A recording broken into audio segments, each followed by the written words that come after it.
Awesome.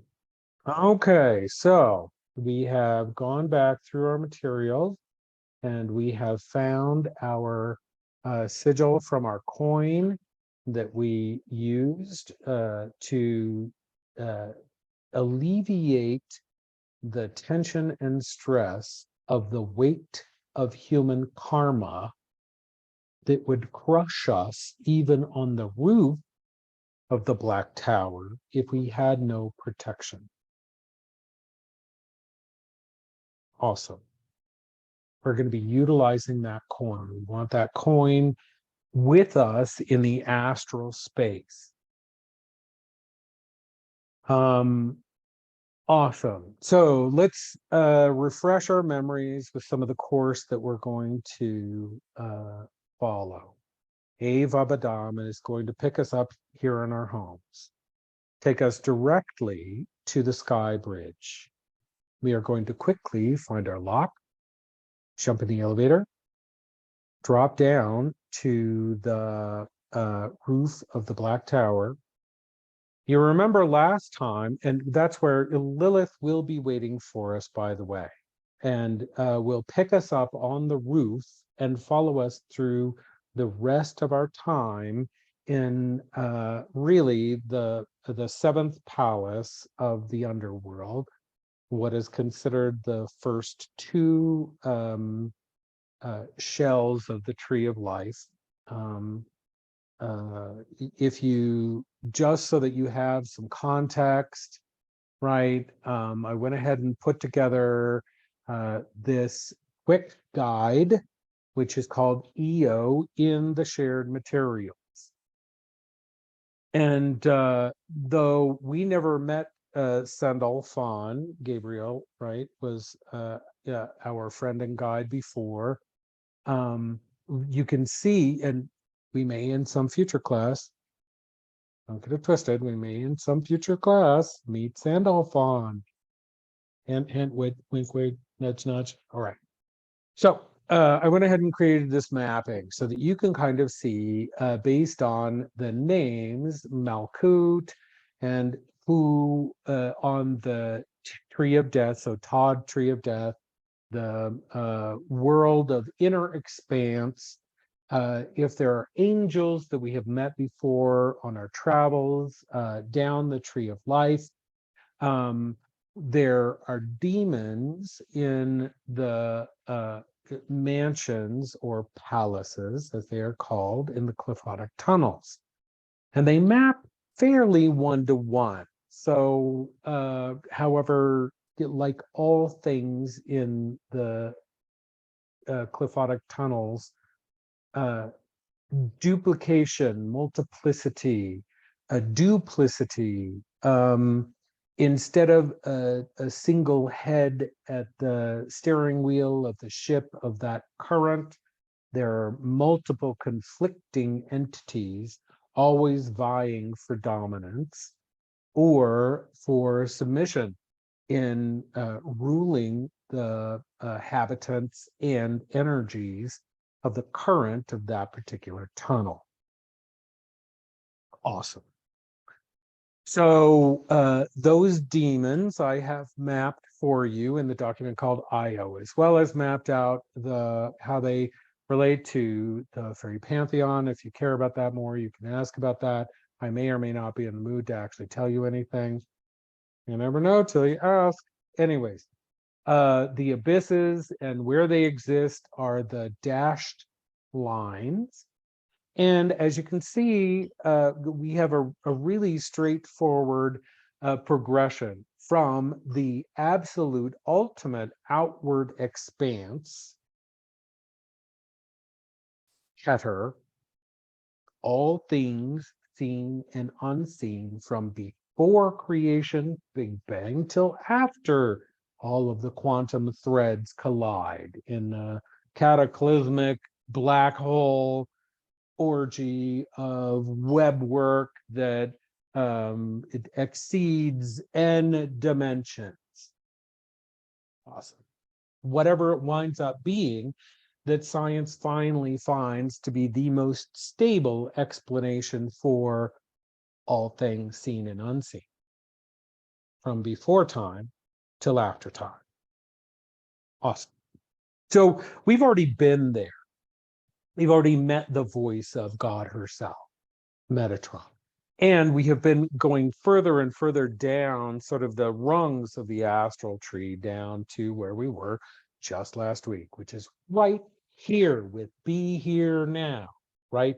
And that was the mantra that we used to bring ourselves into a perfect awareness of the sort of interleaving or intersectionality of the divine with the physical.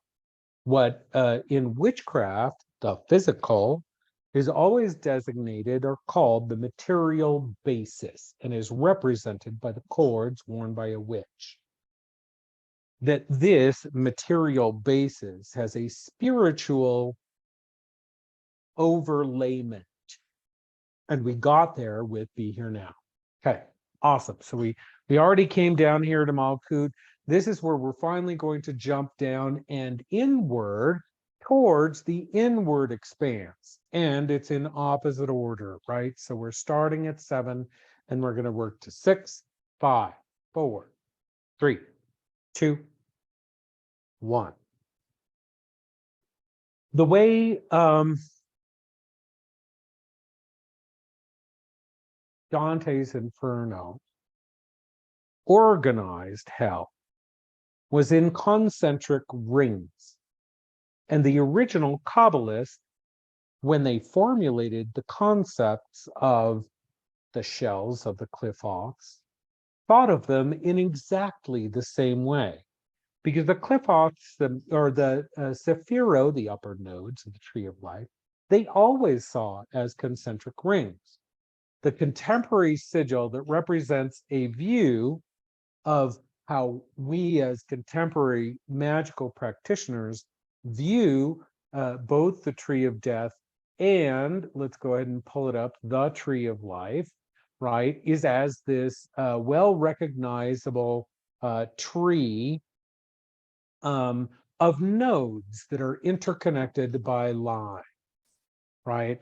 So this is the glyph that we've at this point seen many times in the class, and that if you move your studies and practice outside of these classes into a much larger universe of magical praxis, you'll find that this glyph is the kind of the Cadillac standard, the gold standard of understanding the nodes of spiritual attainment, of the layers of the astral, and a roadmap to be able to understand how to get there, as well as mapping to the tarot upper arcana deck and lower arcana, so that as you can see, you know, the trumps are Keter, awesome, the deuces are Kokma, right, the threes, etc., etc., etc., on down through the tree of life, right? Well, the same correspondences apply in the tree of death, though the material, or though the inward expanse doesn't always mirror as simply as, there we go, as simply as road 32, which in an ordinary sense for the watch out, the dog is going to create chaos now. Sorry about that. If you can hear that, I'm sorry. Hopefully you can't, and that doesn't become an issue. But from an ordinary standpoint, I was talking about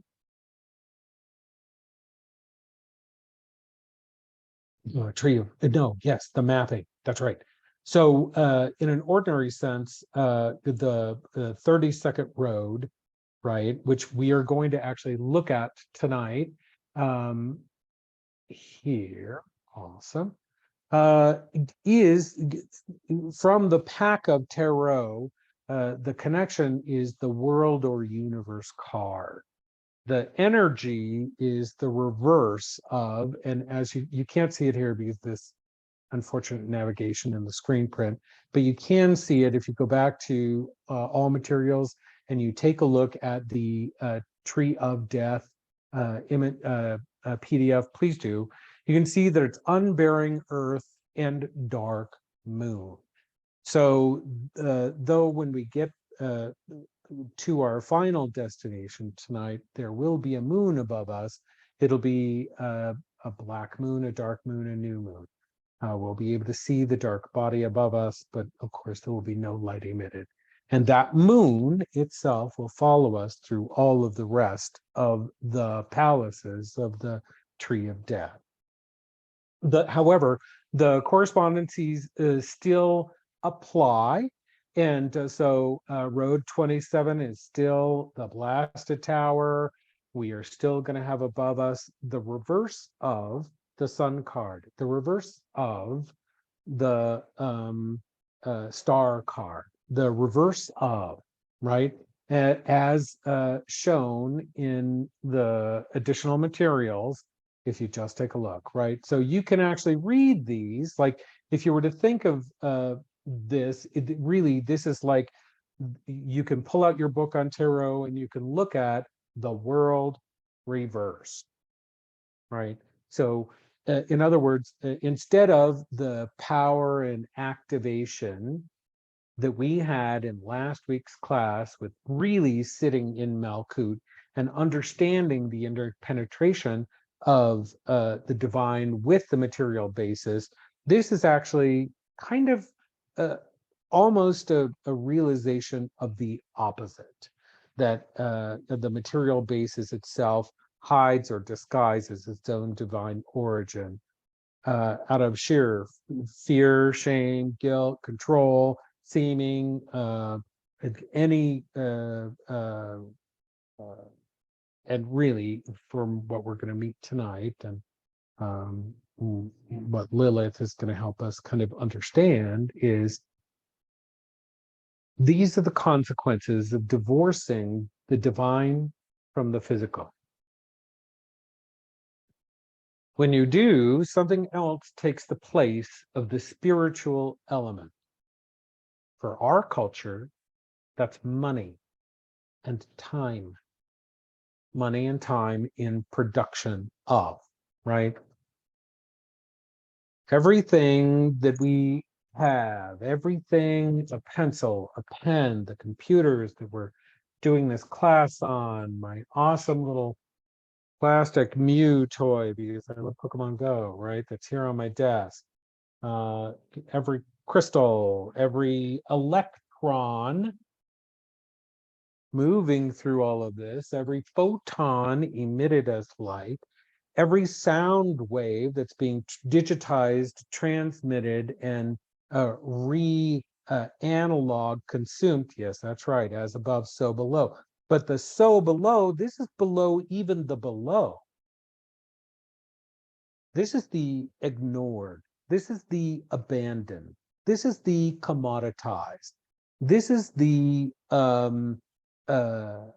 all thing. Now, when I describe this here, right, I talk about the paths that we are going to be traveling over, above, and around, right? We're not actually going into the tunnels. This tunnel, by the way, from the 37th road, right, is really legitimately the Reaper, right? This is going to be going through the door of a speakeasy tonight at the behest of Lilith, and with Lilith and Choronzon as our guide. Choronzon and your coin are there to protect you. Lilith is there to be a guide. Please think of this trip just like you would with any other tour guide, where the tour guide takes care of your excursion and pays for them. But every single time we meet Choronzon and Choronzon drives us, flies us, sails us, moves us, transports us, teleports us with his cab, his transport, right? Whatever it is that he built for you, right? Every single time he transports you, you will have to do your 9 stones.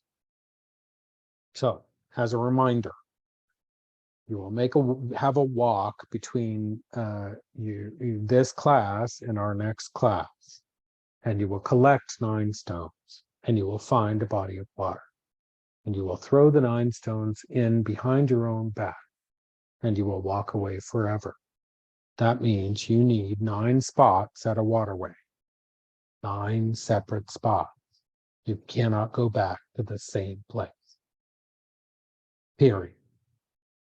So, collect the 9 stones along the walk at where there's water. They can be any kind of stone.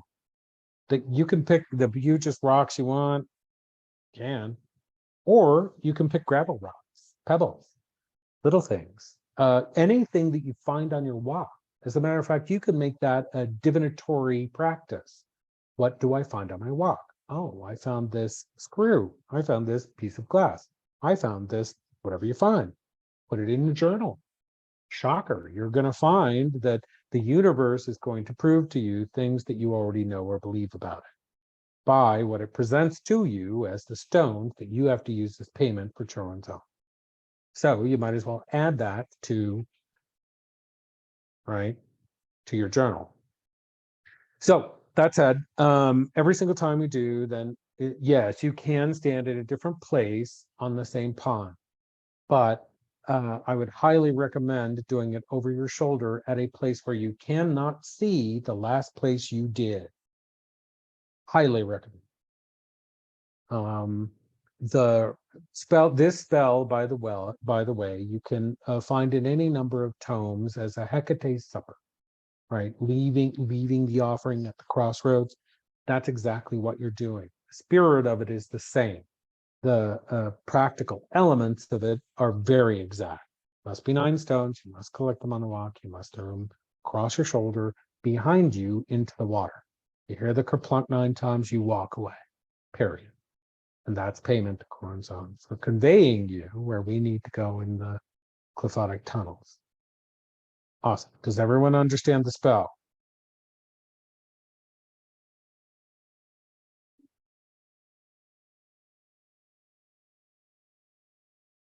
Good. You can only hear me, no dog. Awesome.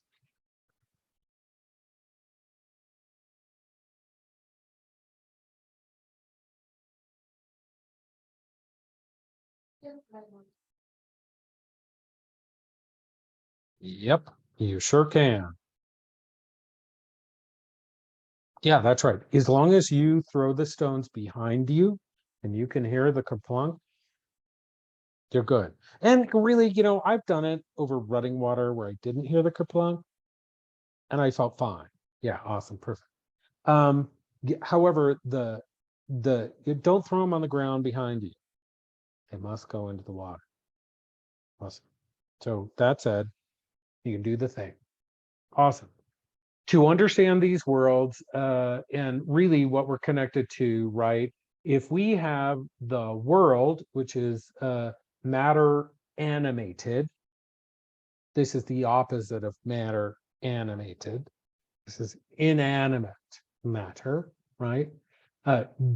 Really, the final judgment reversed, right? Which is really not being prepared for the moment you're in and the consequences of your actions in it.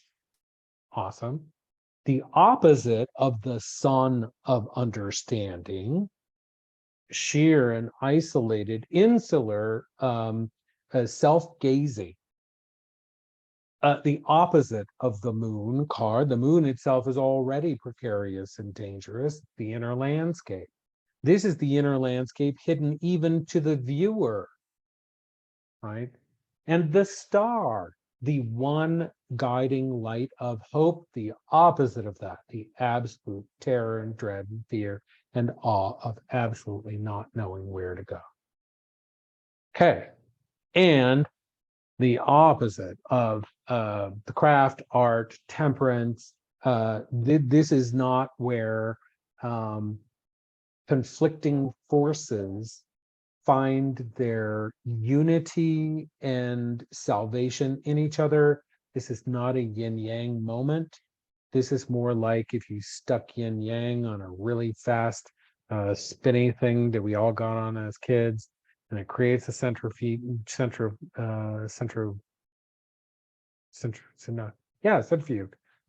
force, knocks us off. That's what this is. This is getting thrown out of the teacups at an amusement, right? So all of those, think of them as rivers of current, flow into the seventh palette, which I want you to really reframe for the sake of this work that we're doing. I need to put a few things in context. And the first one is I'll talk a lot about sin during the whole time. And by sin, I'm not talking about a Christian concept of sin. What I am saying is that sin is any action against God, but as I say here in the parentheses under four bodies of sin, right down here, all action against God, who is self, which itself is hard to pull in. So I kind of want you to let that roll around in your hat for a while. I always say let it roll around in your hat. Put it in your hat, see if it fits. If it fits, wear the hat, right?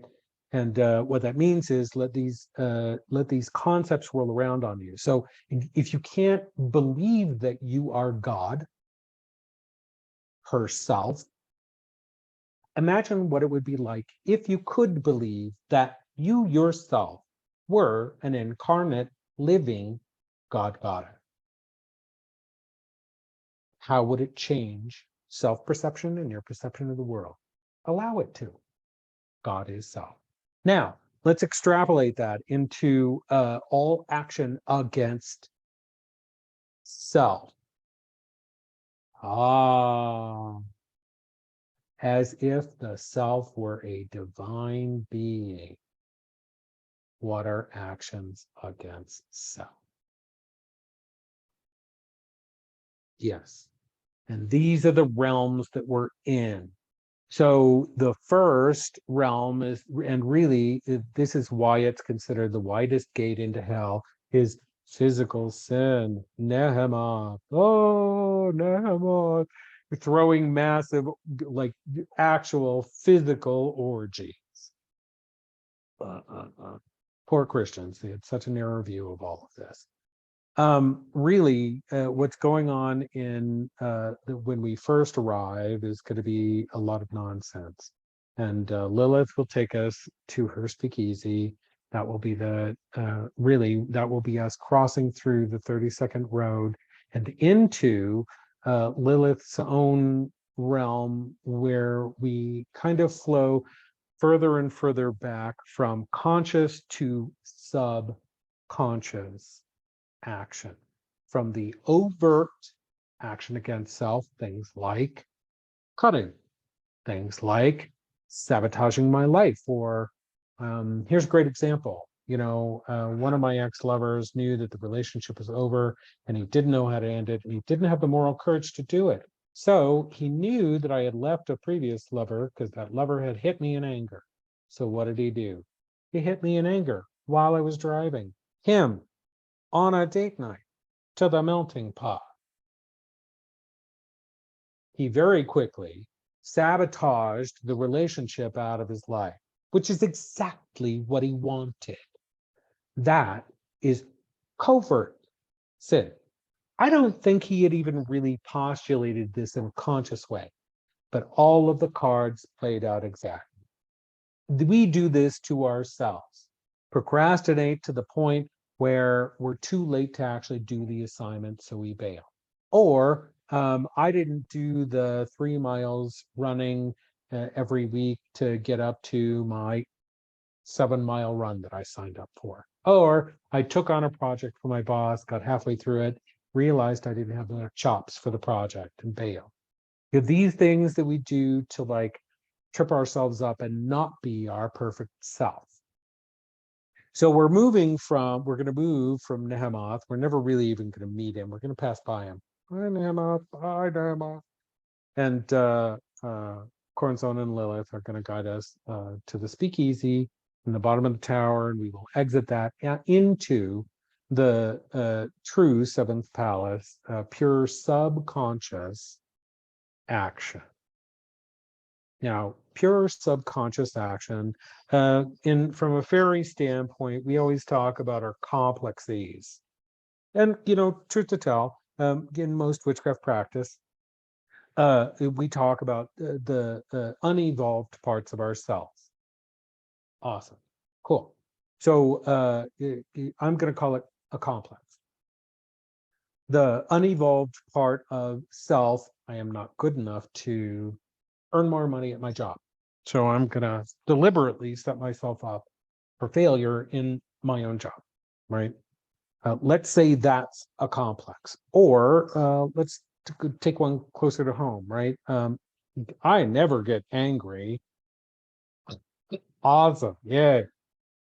And so using that as a springboard into understanding, there is motivation in here that is so deep that to unpack it takes years and years of self-examination and a good therapist, right?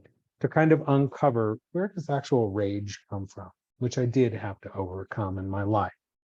Being completely subject to fits of rage where I would destroy not only my, but anyone else's life who came in contact with me.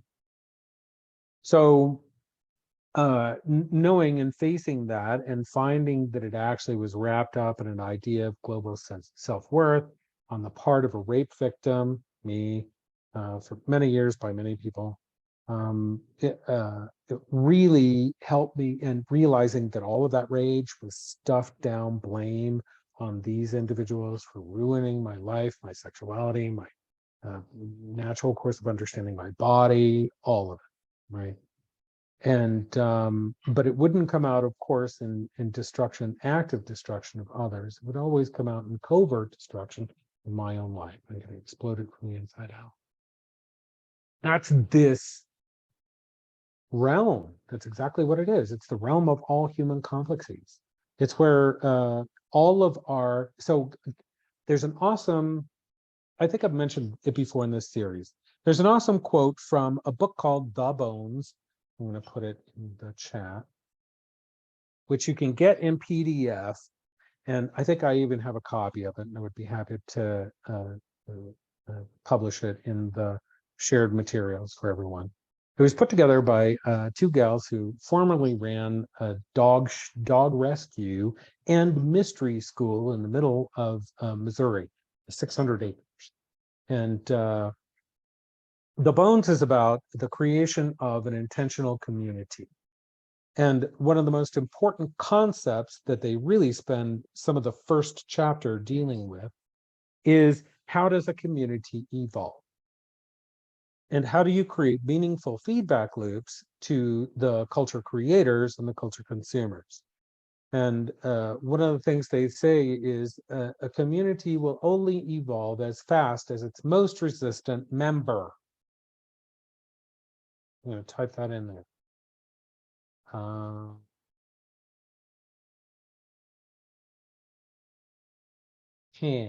Are limited.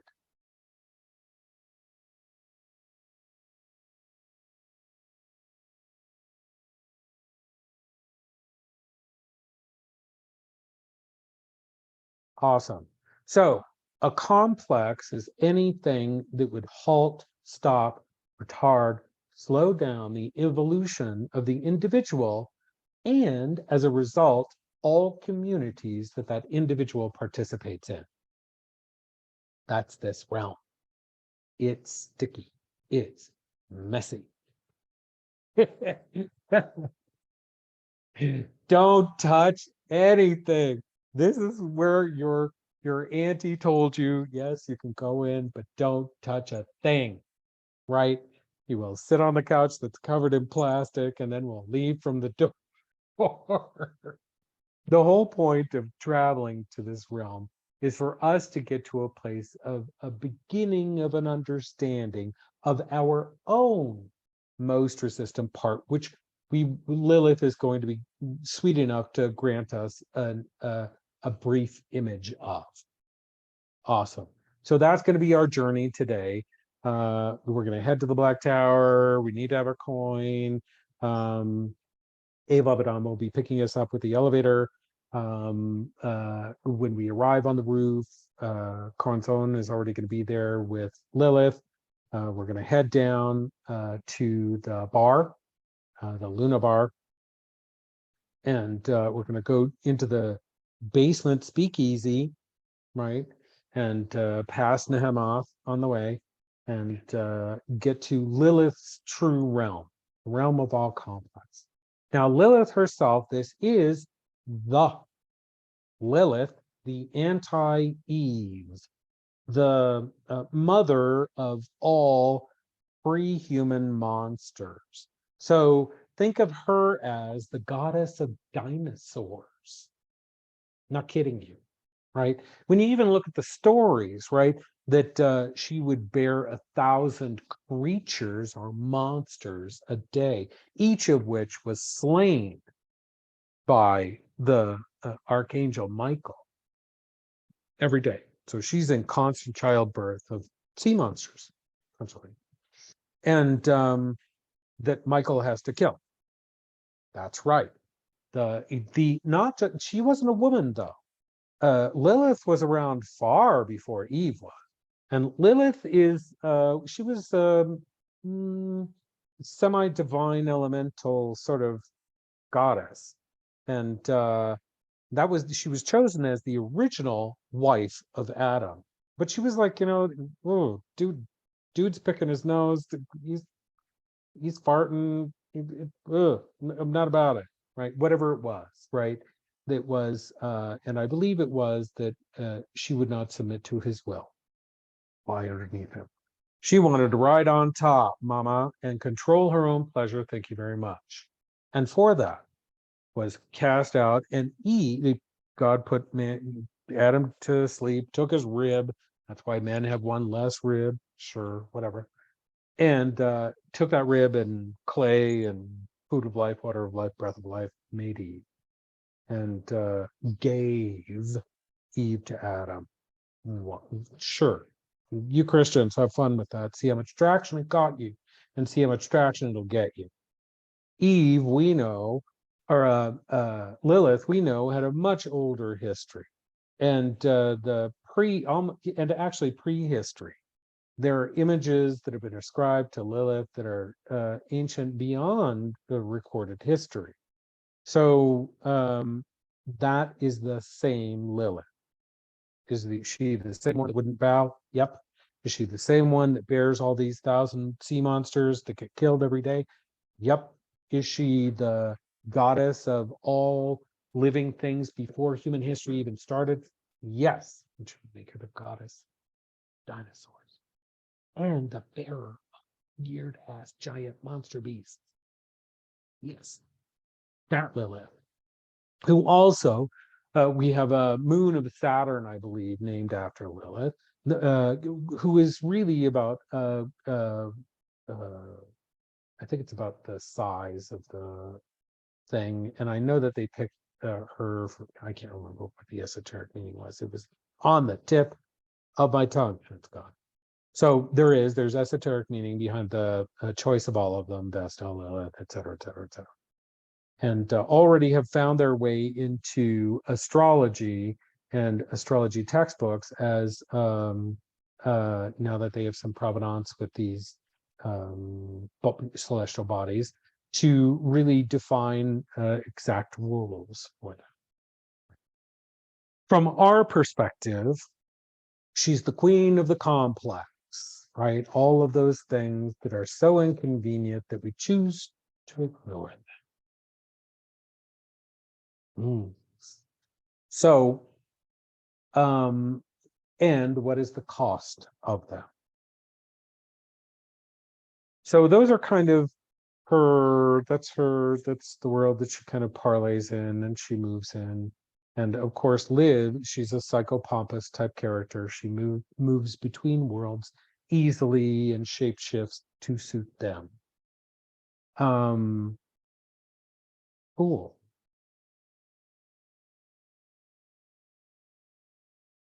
Awesome. Any questions, concerns before we get started?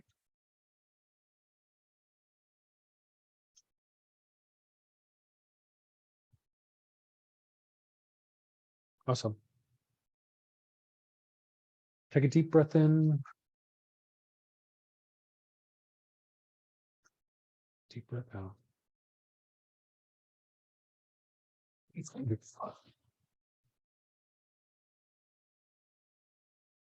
Deep breath in. Deep breath out.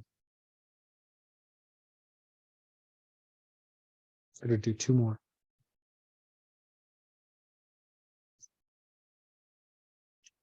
Have your sigil of your coin in front of you. Yes, she does help you work through these complexities, by the way. Inhale. Hold it for just a moment. Sip, sip. And then let go. And on your last breath, try and vibrate it with an ah. Try and rattle your chest, the beautiful sound that opens the heart.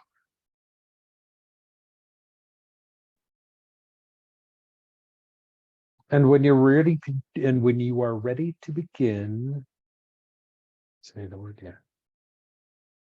Yes.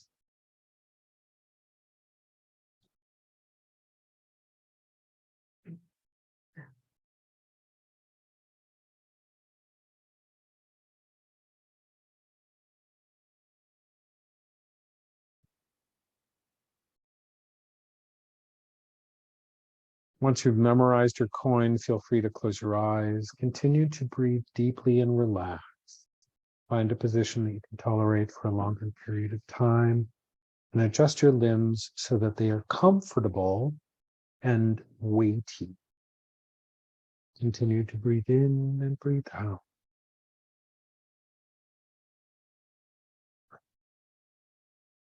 Just as we did last week, I would ask you to please say to yourself, and certainly not in chat, be here now, be here now, be here now. May I, in all of my fullness, be here now. May I, in all of my divine nature, be here now. May all of my human flaws be here with me now. May I be here in all the things that trouble me. May my sex be here, and my pride, and myself, my power, my passions, all of them colliding in my heart, but they are here now with me. In my body.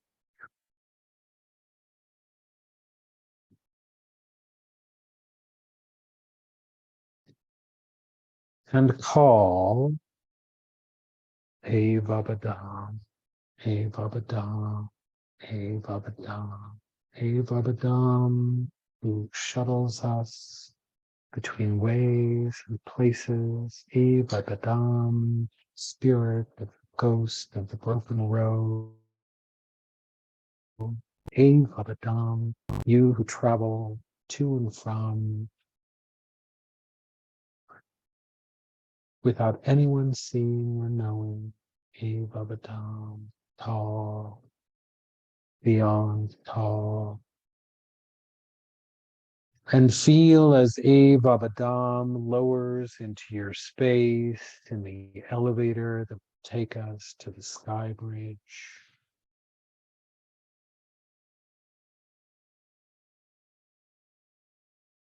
And when Avabadam is behind you in the elevator, waiting for you, say the word yes.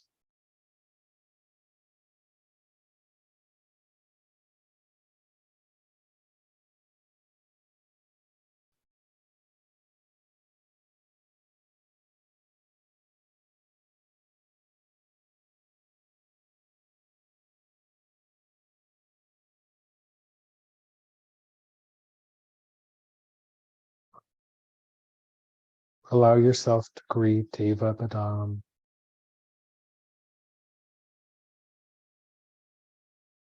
Thank them for their help and their work in traveling to and from. Step into the elevator.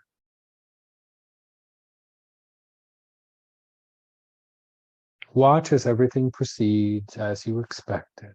Looking out through the sides of the elevator, you see that they are transparent and you are rising to the second floor, the third floor, the no floor at all, the sky bridge. And the doors open and you know where to go. Halfway down, you can already see your own lock glimmering in the distance. And when you can see your lock, you can spot it on the grate of the fence, say yes.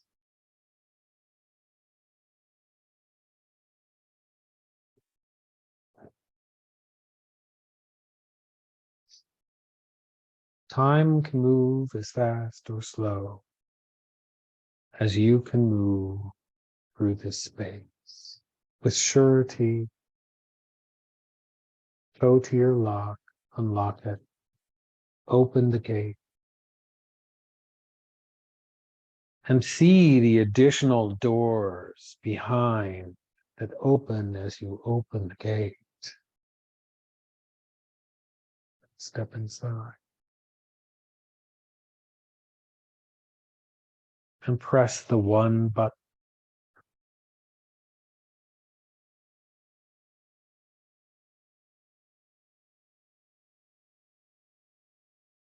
And say the word yes.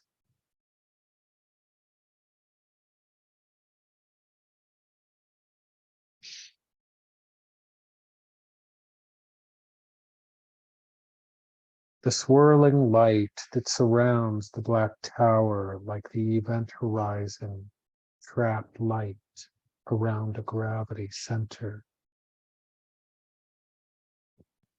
begins rising almost like a sunrise, but almost like a sunset, every color.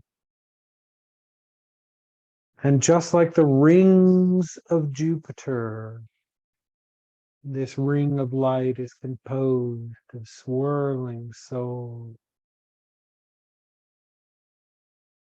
trapped around the gravity well, trapped in the abyss. Some of them are enormous, the size, in fact, of moons. Some are tiny, in fact, no bigger than a grain of sand. And the light that catches them is the reflection of the tree of life cascading down through, and it's trapped by the tower.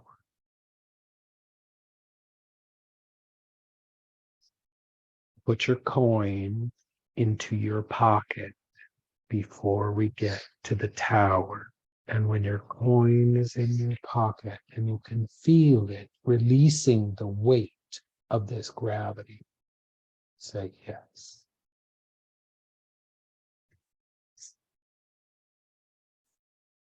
Your elevator descends and descends, going down to go up, going up to go down. Almost like you yourself are upside down and being pulled upward towards your feet. And it goes faster and faster.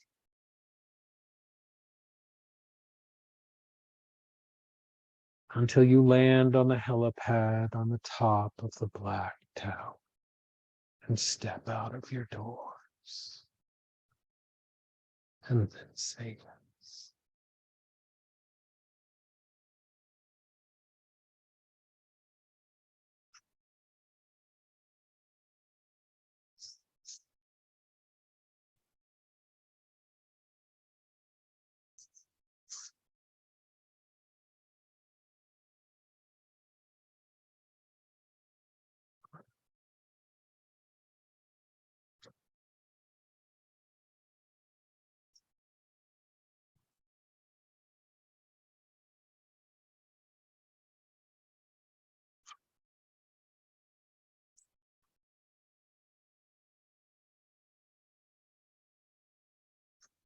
Jordy, we will wait for you until you arrive. Good, awesome.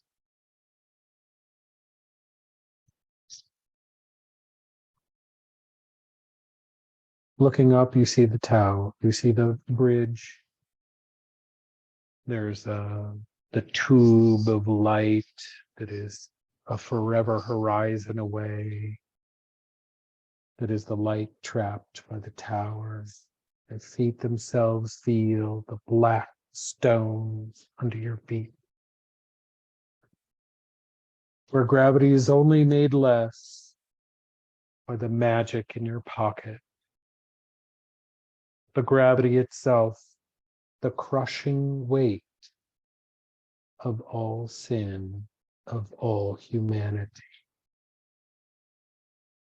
From its birth until after its death, in an unknown future.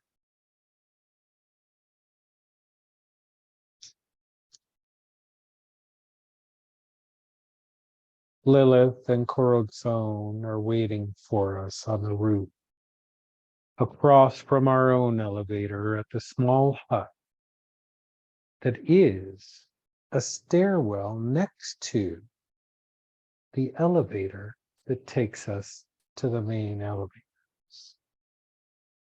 We're not going to use the first elevator this time, because it took us and takes us to the express elevator that goes straight down to the lobby and the bar. Instead, we're going to take the elevators. There are 3 of them.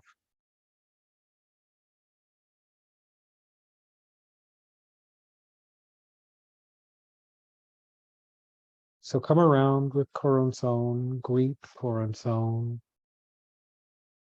Lilith herself stands on the feet of an eagle. Wings are folded on her back, and she has huge horns.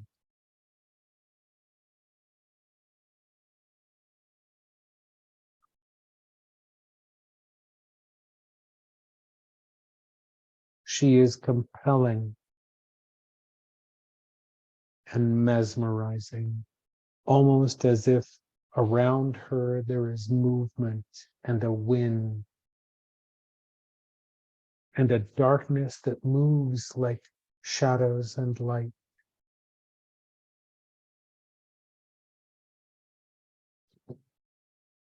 She is almost dazzling in her magnificence next to Corazon, who's waiting for us. Sorry. Just as he was before.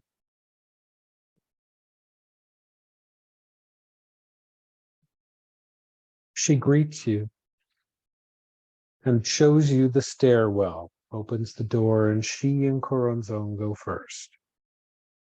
It's only 2 flights of stairs down to the very first floor, what one would think of as an observation deck. Once you're on that first floor, there are no windows. There is only a series of elevators.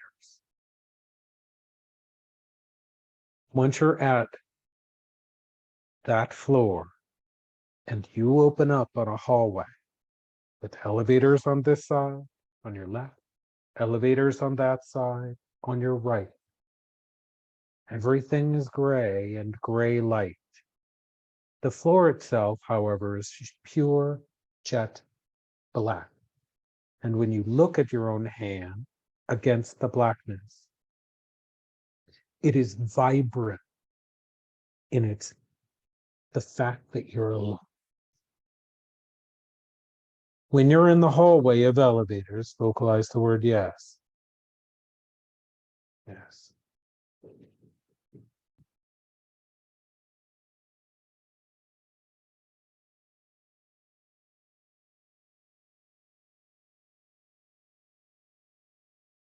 We're going down the hall to the other side. We'll be going into the elevator all the way at the opposite side of the top of the black tower. Lilith is showing us the library. This will not be the way that we go in the future. This will be the only time that you see the library of the Black Tower. We passed it on our previous trip. Now we're going to walk through it. You're going to look at the book that contains your name on the spine, but not any name that any human has ever called you. The name that you call yourself, the name that your God calls you, whatever it is that she whispers, they whisper, he whispers. We're going to find that name. When you cross the hallway and Lilith and Choronzon are inside, say yes.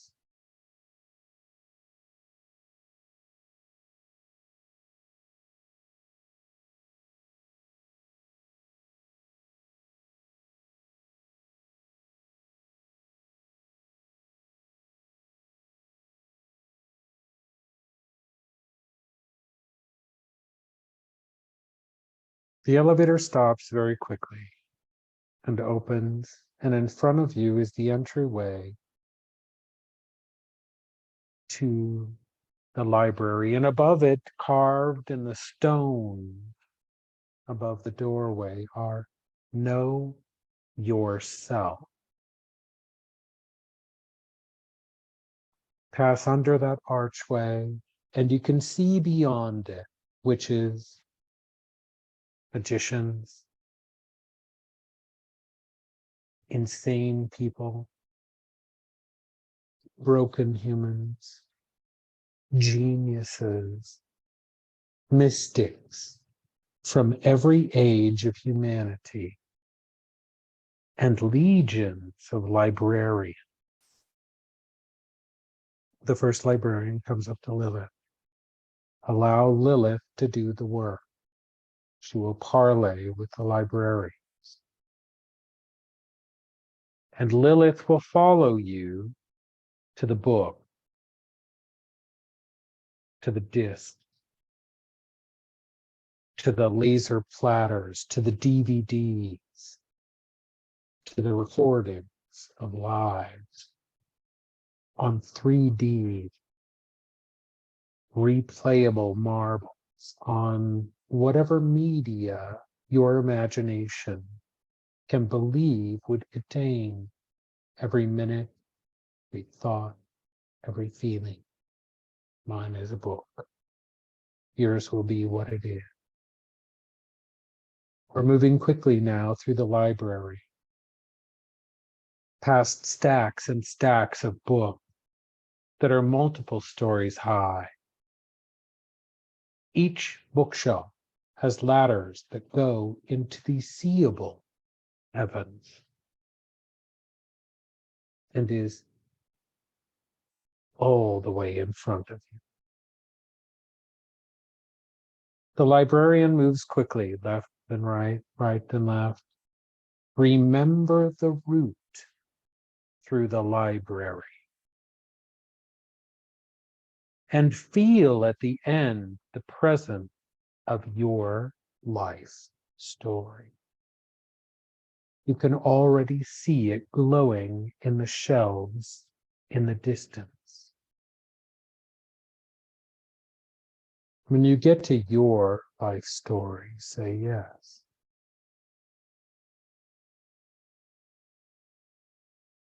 Yes.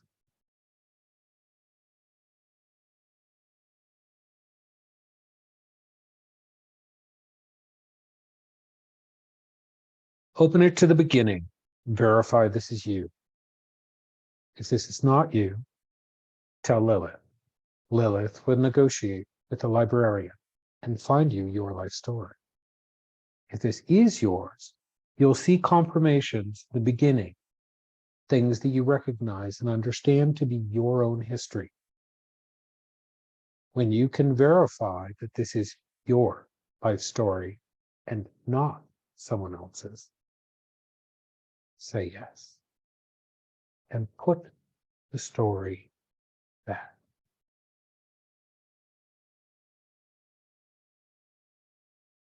Yes.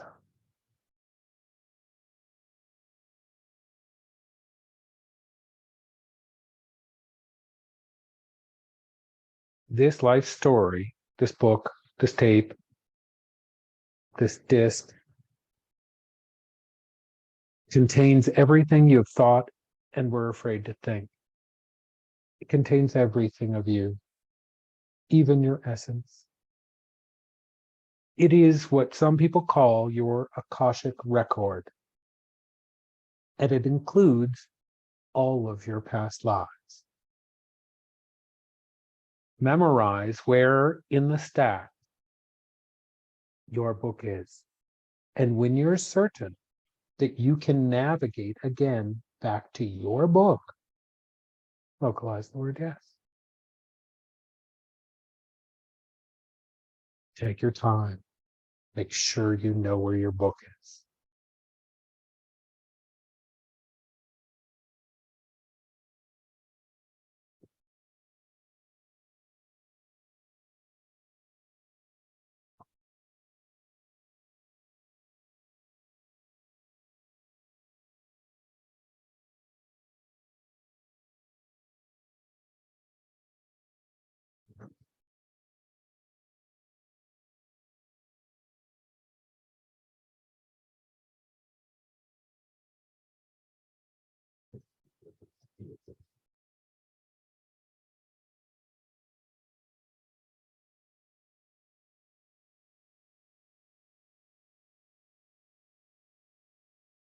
How you doing, honey?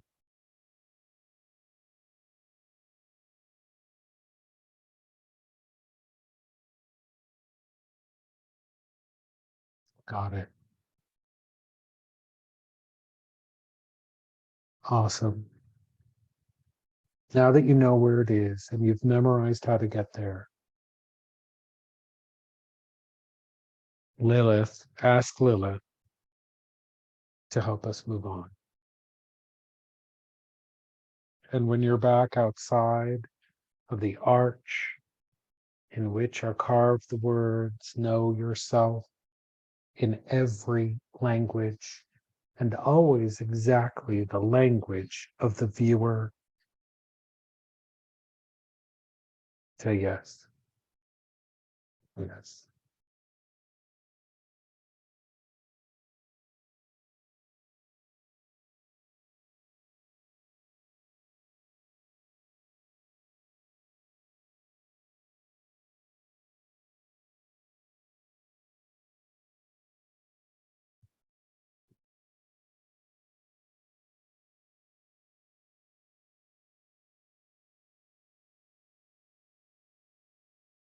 Follow Cornphone and Lilith back into the elevator.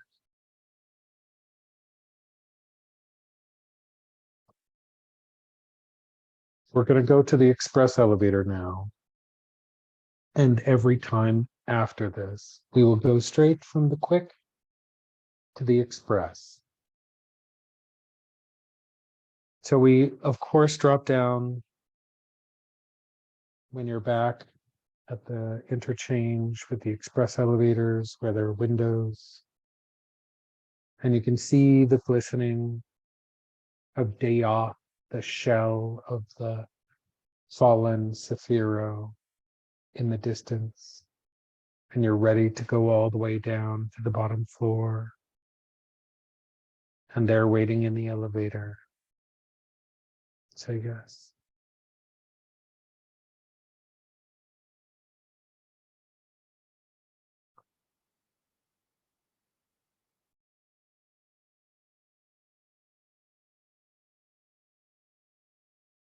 The elevator moves incredibly quickly, though you don't feel it as speed. It feels like moving backwards in time. It feels like things are getting smaller. And yet, the smaller they get, the more magnified they seem. surfaces begin to take on a mirrored appearance like smoked glass, and the doors open on the ground floor. And you can see there's the lobby, and people are coming in and out and up and down the stairs. And let's go down the hallway to get there. And on the left, Lilith is ushering you into the Luna Bar. Let's follow her in.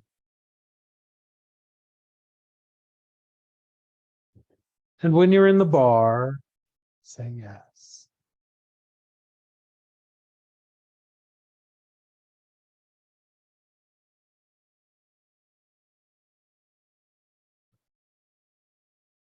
We're walking through the bar. We're not going to stop for a drink.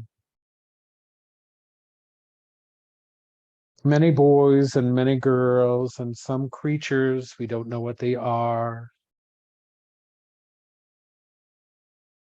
pass by, and all of them smile at Lilith.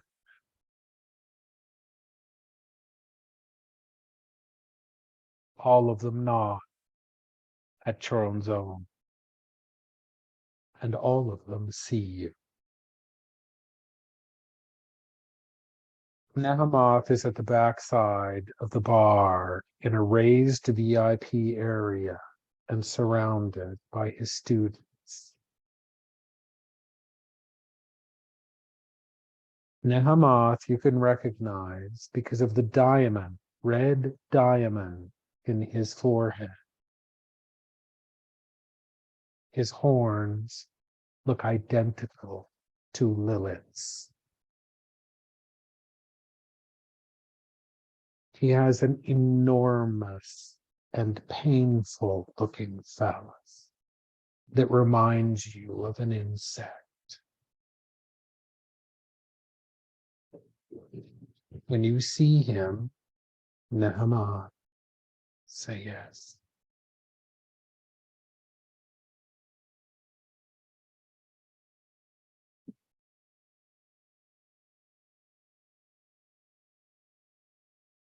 Nehemoth is teaching his students right now about what's going on in the city outside this tower. Active war.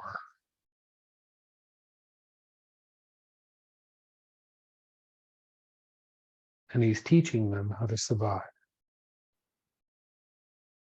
We're going to walk past him. Choronzon is already ahead of us, and Lilith is at the door. And now you realize that a tapestry that hung from ceiling to floor in the back of the bar is not actually a tapestry at all, covering the mirrored, gold-gilded, frosted, darkened glass walls. It's a doorway. She has her hand on the doorway and she's prepared to go through it.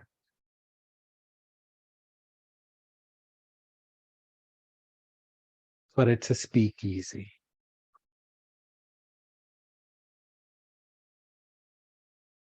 You have to say the name that is on your book for her to open the door.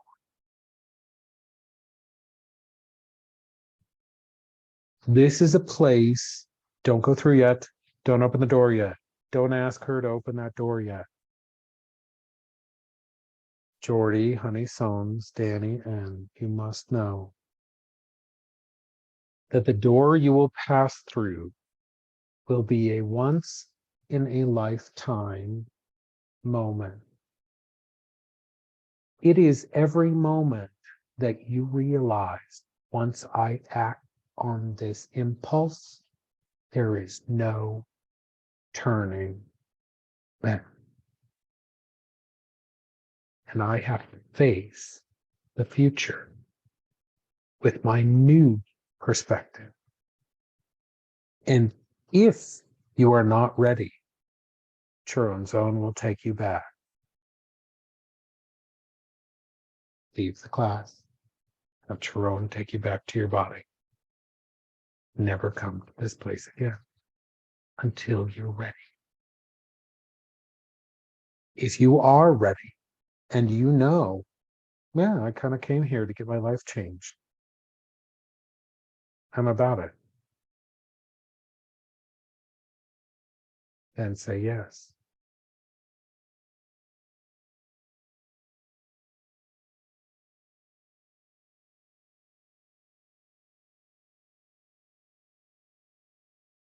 The door you are passing through is that exact moment where you realize nothing will ever be the same. Lilith opens the door. Lilith walks through. She feels the same thing you're feeling.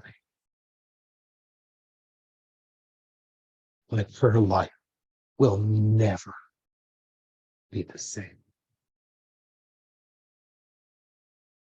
And pass through the doorway into the speakeasy bar.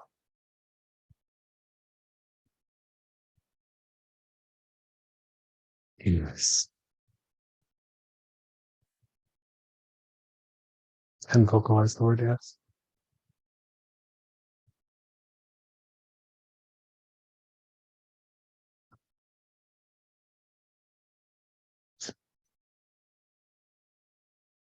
From where you are, you can see in the distance of this bar, which goes on for what seems like a very big bar. There are several dance floors. There are several floors. There are drinkers and laughers and dancers and performers. Everyone is a little bit tipsy. Some are a lot tipsy. Some are passed out in the corner, and some are just plain and simple pissed drunk.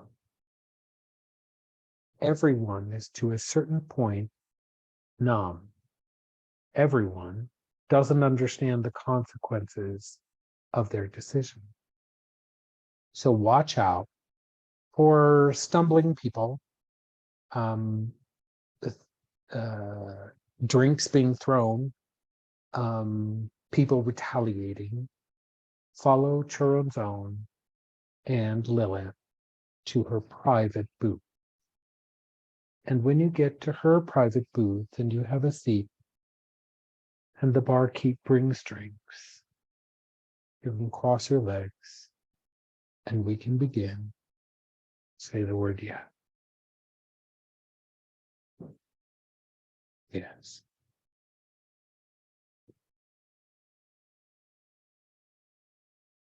Enjoy your drink. The amulet, the coin you have in your pocket, will diffuse any and all effects of the drink that you're drinking. The drink that you're drinking is the water of Lilith, the river that makes all people forget their lives when they cross over into death.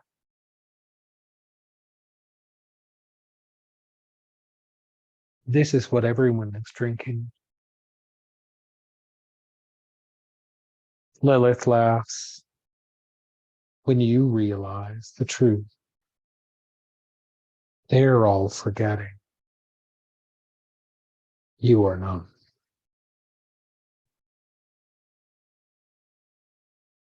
There, so far as you can see, 4 exits. And Lilith points them out to you, just like you're on a plane. There's one behind her, and it's red. There are 2 on either side of her private area. Both those doors are painted black. And there's one door that's in fact behind everyone, and you have to turn around to see it. And it's like a mustard yellow. The mustard yellow leads back to Nehemoth, Luna Bar. The two black doors will lead to the other shells of other klipots. To your right, that black door leads to the shadow of Hod.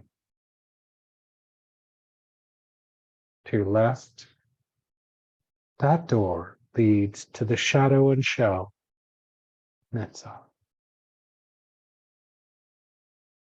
And directly in front of us, that door leads to the shell of Yesod.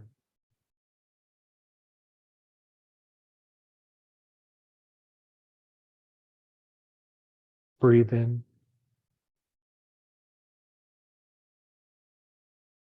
Breathe out.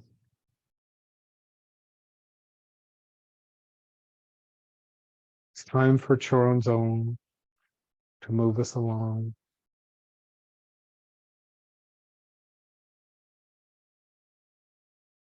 Out of the speakeasy and into the seventh house.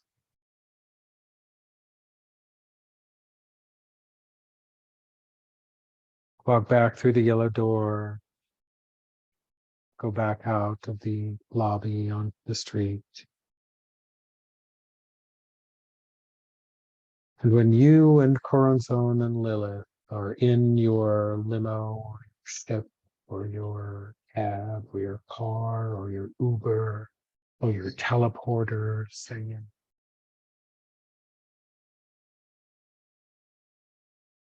yes.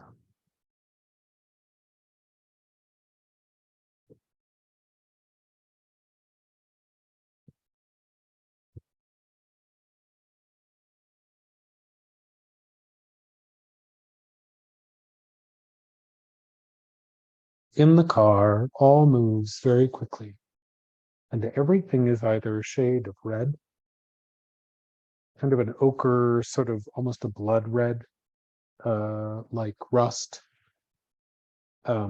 this mustardy yellow, black, or a very dingy looking mauve purple. Thanks. Choron's own goes faster and faster and faster.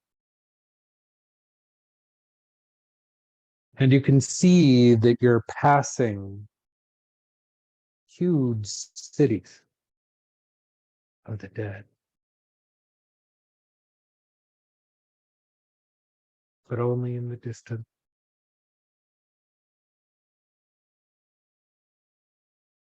And at the top, in this dark world, crane yourself up out of your window or porthole and look directly up and see the moon in its pure black orb.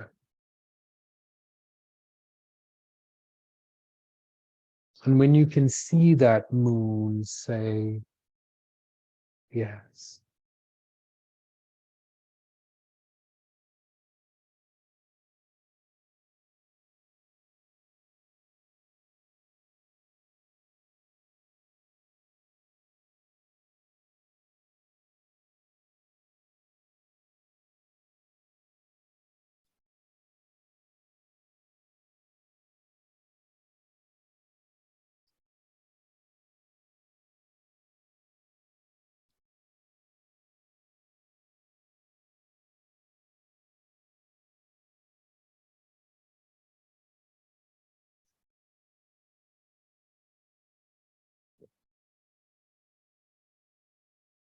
When you've caught up, Danny, if you're stuck, please let us know.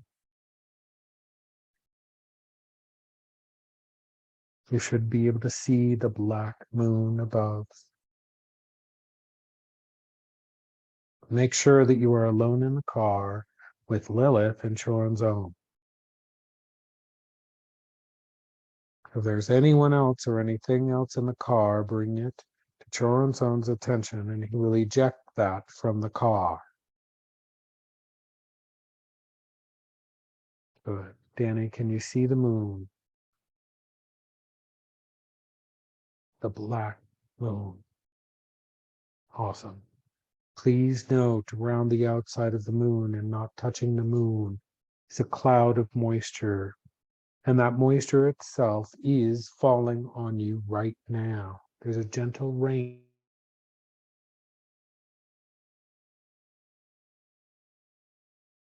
or mist, the sacred water, the Amitri of life, the tears of every oh good, my internet connection is getting unstable, of course. If I cut out, please let me know in the chat. The tears of every human being who has ever suffered are collecting in clouds around this moon, which reigns eternally on this place.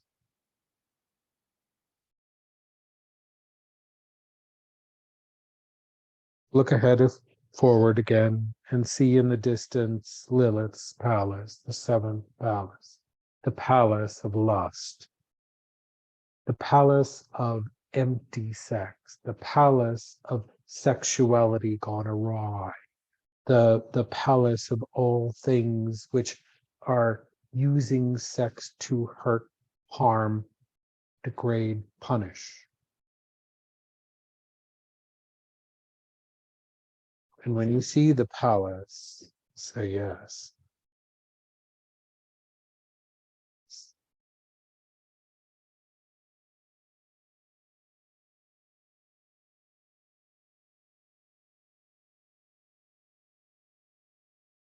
As Choronzon pulls up at the front of the palace, waitmen are waiting. They come out, they open the doors, they assist all of you out of the vehicle. They talk with Choronzon and they talk directly with Lilith. They're hers, they belong to her. They also beckon all of you into the palace. The palace itself on the inside is enormous. And above the gateway of the door are beautiful carvings of every kind of carnal sin imaginable, with every being imaginable.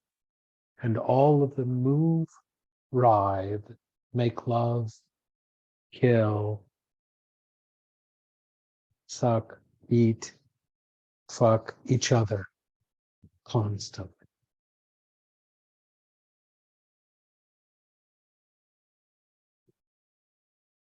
Go past the doorway, down the hall, into her salon, her study, her interview room.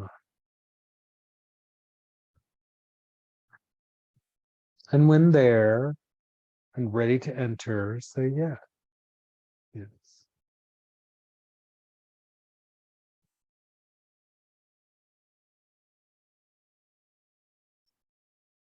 The door, though it's ornate and beautiful, opens to a black room. There is no light source. There are no windows, and yet somehow you can see your body perfectly, and you can see hers. And Corazon comes in behind all of us and shuts the door and stands by the door as you enter and sit on a bench against the wall. Lilith sits on the opposite bench.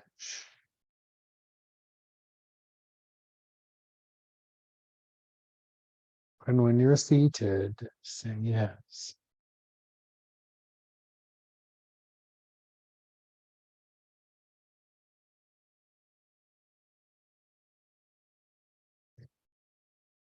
Lilith, when you ask her, will become for you the voice of your own downfall, your own self-lie, your own saboteur, your own inner rage, your own procrastination, your own complex, and teaches you gently that all complexes want the light originally in them to be redeemed. In other words, find a use for the demon that promotes your life. It's called feeding the demon, a known practice. I'm going to put it in the chat.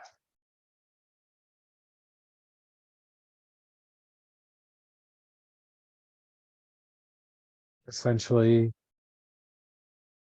talk to Lilith. Take the time it takes. I'm going to give us 5 minutes to talk it through until you realize, and she realizes, and both of you have a plan for who your demon is and how you can feed it, keep it at bay, and give it a job.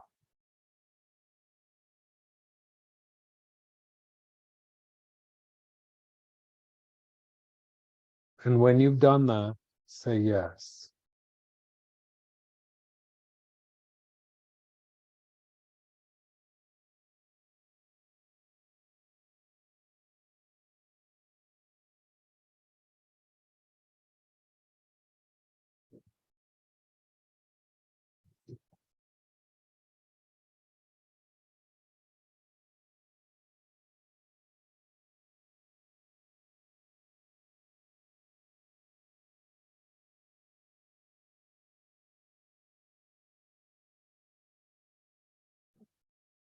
Yes.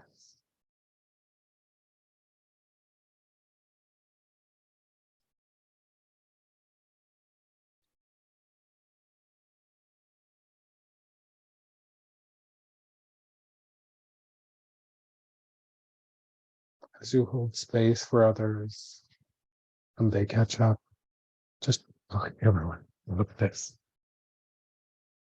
She's quick. She's very quick. Thank Lilith.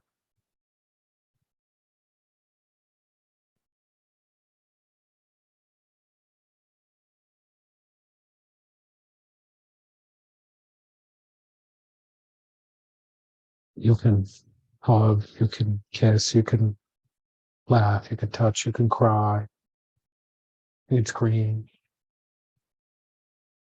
Lilith will bottle it, eat it, smear herself in it like lotion.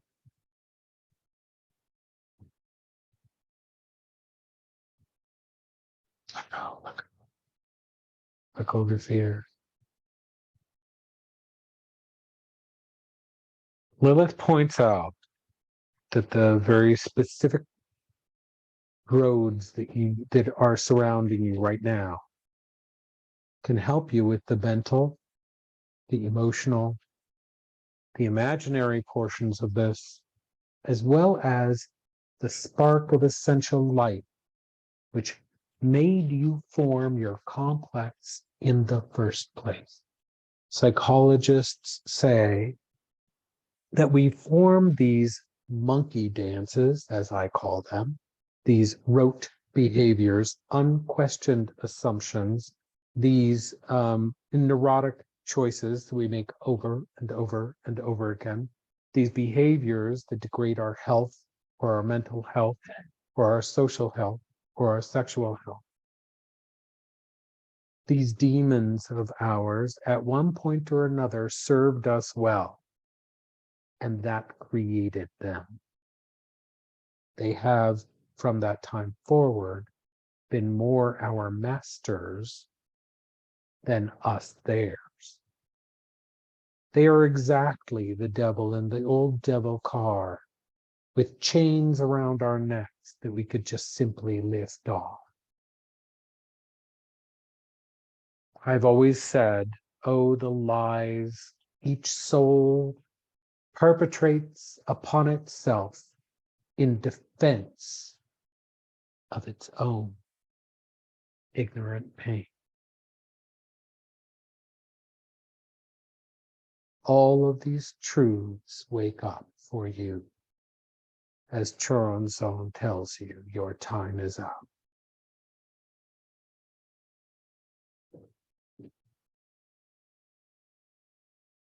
in your pocket with your amulet.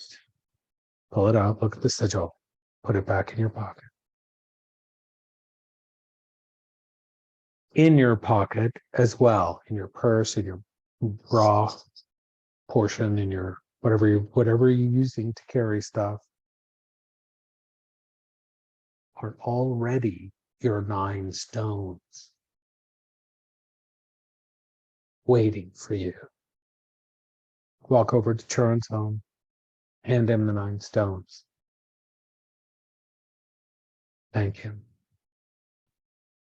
Lilith stays behind here as you and Churin's own leave the palace and go to the car, which the servants have already driven around again and parked in the drive-through. And when you're in the car again, or your ship, or your boat, or your tele or transporter, and it's just you and Churin's own, say yes.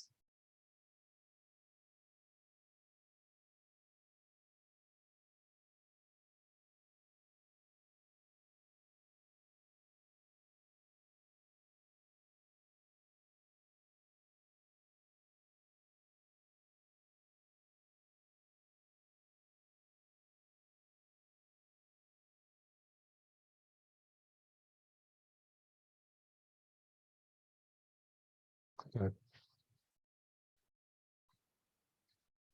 Again, the trip is fast. In fact, it's even faster.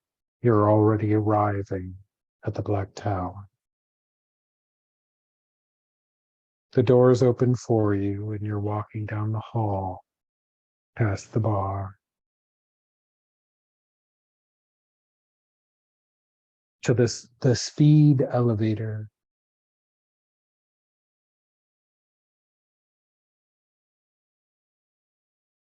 Churin's own is accompanying you.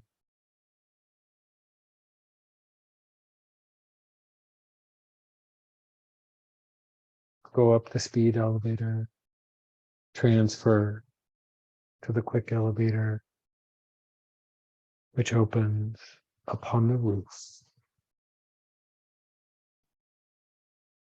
Across the roof is your elevator waiting for you. And when you're on the roof again, say yes.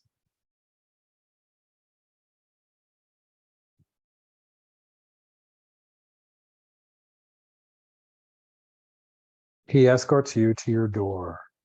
Push the button. Thank him and let him know you'll be back. And you'll pay him in the real world as well. Enter the elevator and begin your rise and fall back to the sky bridge.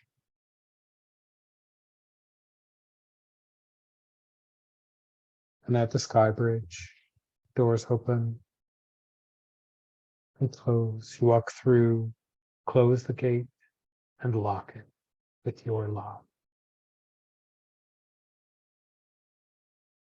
You can see the swirling of Daoth below you, the non-Sephiro, the black tower at its center. You can hear the cry of the souls as they swirl and move like clouds.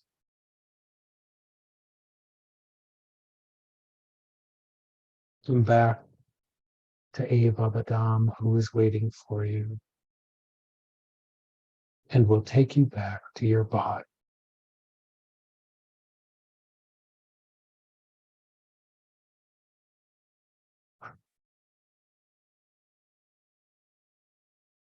And when you're fully back, say yes. Tonight's sigil will have 7 lines.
Honey, you said you're done.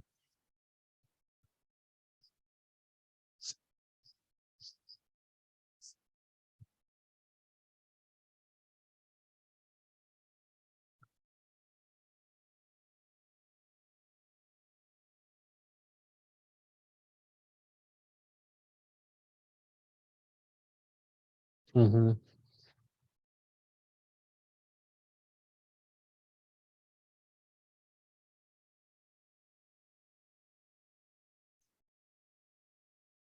Oh, wow.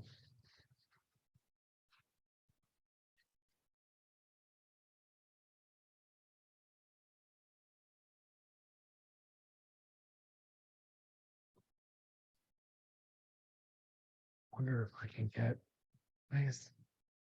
Oh, it's so huge on this application. Um,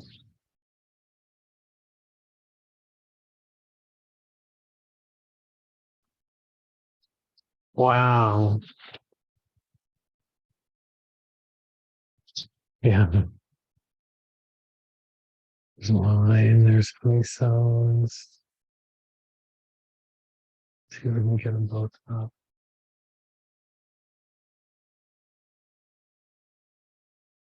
I love this at the top. I think it's really interesting how some themes are kind of emerging already uh, between just two. That there's like an upward sort of thrust that's met, and lots of swirling lines. The hardness of the geometry. Awesome. Really beautiful.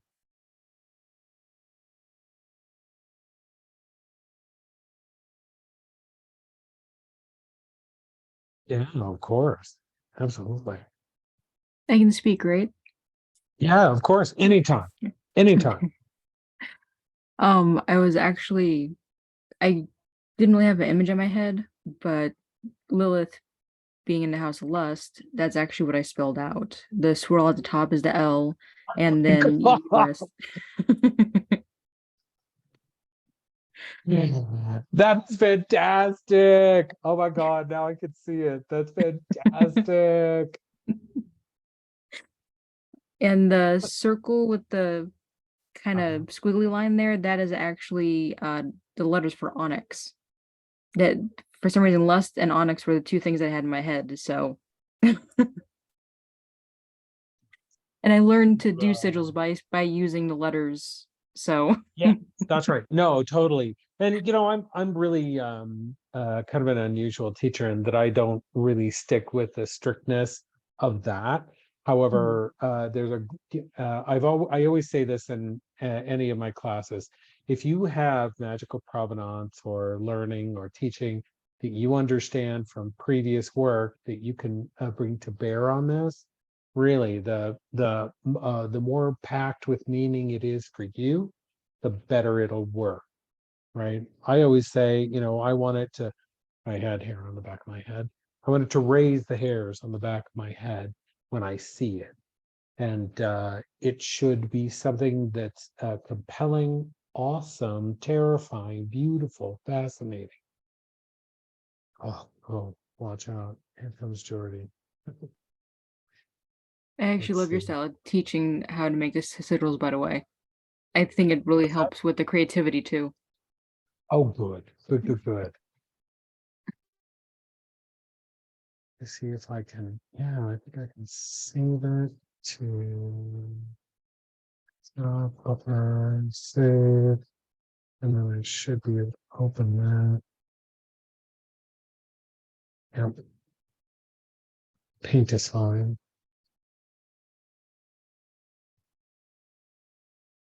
I know.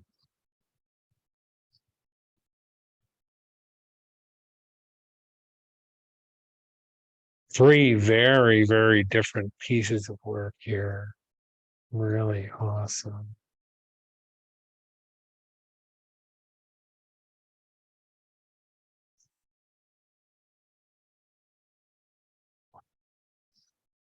Beautiful, beautiful, beautiful work, everyone. Really amazing, gorgeous.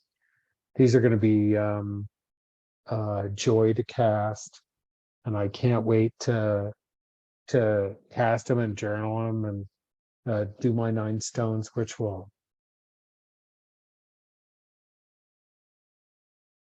Hmm. Thank you all for class tonight. I really appreciate your attendance, your energy, your strength to continue through the entire course of this series. It obviously shows in the power and the beauty of the work that you're doing, the creativity, the innovation. There's whimsy and deep motion and change that I see every single week from the work that's presented here, and it really it feeds my soul. Thank you. I'm going to go ahead and stop the recording.